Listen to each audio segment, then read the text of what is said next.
Hello and welcome. My name's Aaron Everton and this is A Man and His Bike. This is my bike at the moment. It is a Cannondale Lefty.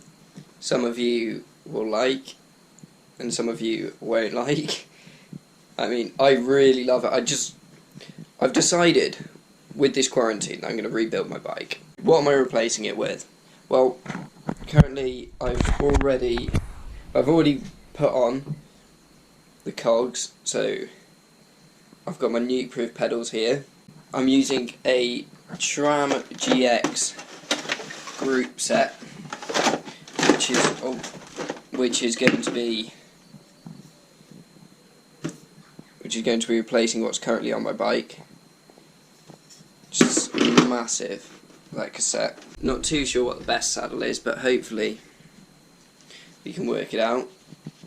Yeah, it's quite a nice one there.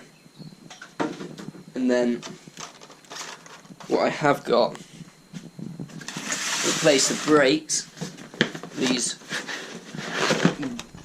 Magura MT5 brakes, which are sick. I mean, just look at them there. Sick.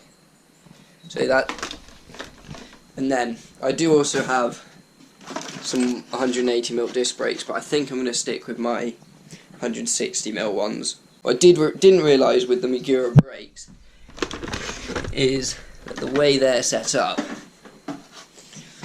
does not fit the way that mine is set up. My old brakes set up, so I have had to get an adapter for it, which, you know, just adds to the cost really.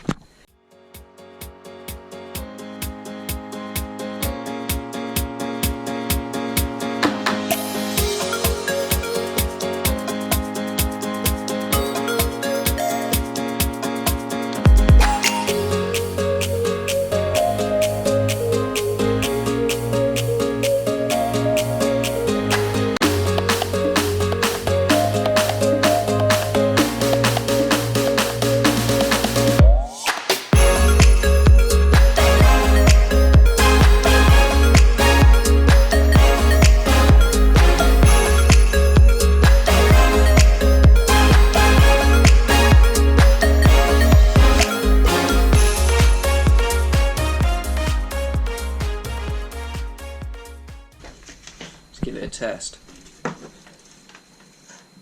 Ooh, that's lovely. Smooth that. Just look how nice they look on the bike. So this is with the adapter as well. The QM43, which is for the front wheel of the bike that's using a 160mm disc. Insane looking. So because in the package that I got given two brakes that were long enough for, that had wires long enough for back brake. So I think the next job is to work out how to shorten this wire and if I can do it safely. Okay, so I've just realised that, well, I realised a bit before, that the first time I put this on, I put the adapter on the wrong way, so that the longer bit was at the top, which meant that the brake wasn't fully sitting on the pad. So, like only about half of the actual disc was touching the pads, which would have been not good had I not realised that. I wouldn't have a full stopping power. So, because I'm learning as I go along, I switched it round. And now it does look a lot better. It does look like it's sitting down a lot better on the disc. Some of you probably noticed that on the first time and will be screaming at me that I did it wrong. But, you know, I'm new to all this bike maintenance-y swapping stuff. As you can see, this cable is still really long, so we need to shorten it. And there we have it. New shortened cable. Okay, so I think I'm also going to shorten this rear cable because it is also quite long.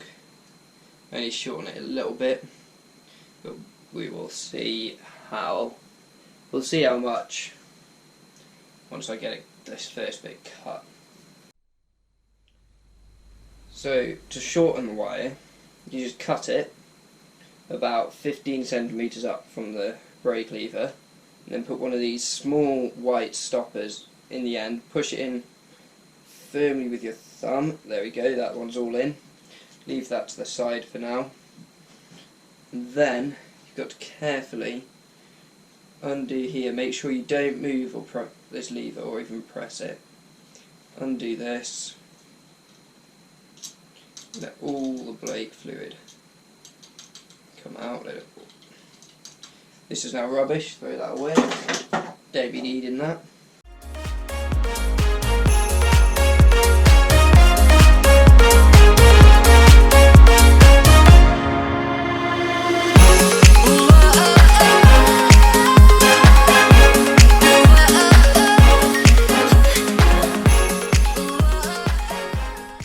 So hopefully in the next couple of days my chain whip will arrive and I'll be able to get that cassette down there off and then put the new 50 to 12 speed one back on.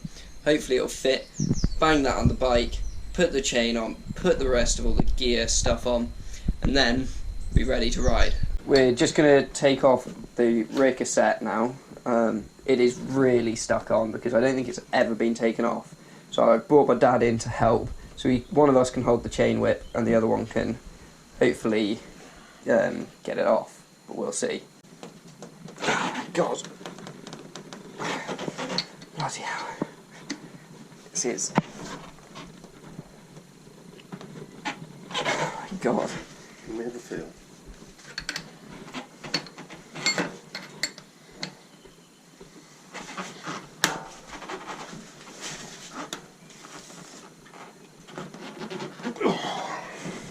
Might need to put a bar on that to hold it. Yeah, that is insane. Yes! Yes!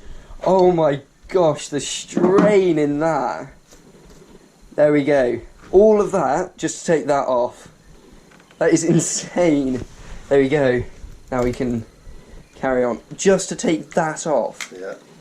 So these, you are meant to take off and clean, obviously, as you can see, but this one has never been taken off, which is why I think it was so stuck on, and that is grimy. That is grime. Yeah, it's my old bike, so you can. I'm really keen on maintenance. Actually, it's my favourite. As you can tell, we've come across another problem. This cassette will not fit on this, I think it's a driver, I'm going to call it a driver, on this driver. That is because SRAM have decided to be awkward in a way, I suppose, but also it's actually quite good because they've come up with a specific driver, an XD driver, that you take this one off and put that one on, and then you can fit the cassette. And it means that they can fit extra rings onto their cassette, so it's easier for biking. Obviously, you can get bigger rings. Obviously, mean more. It's easier when you're going uphill. So I suppose in a way it is actually a good thing. However, that is another massive dent into my budget. I've just been upstairs and bought the Mavic XD driver so I can fit my cassette to the wheel. Turns out, it's quite annoying, that depending on what type of hub you have, depends on what type of XD driver you have. So let's say you have the SRAM hub, then you have to get the SRAM XD driver. And yeah, so I've managed, after a lot of research, I managed to find the correct XD driver for my hub. Hopefully, we'll see when it comes. But in the meantime, I'm going to fit my amazing looking RockShox Reverb drop seat post and attach my YT saddle to the top of it. So, turns out that's not happening because stupid old me bought the wrong size.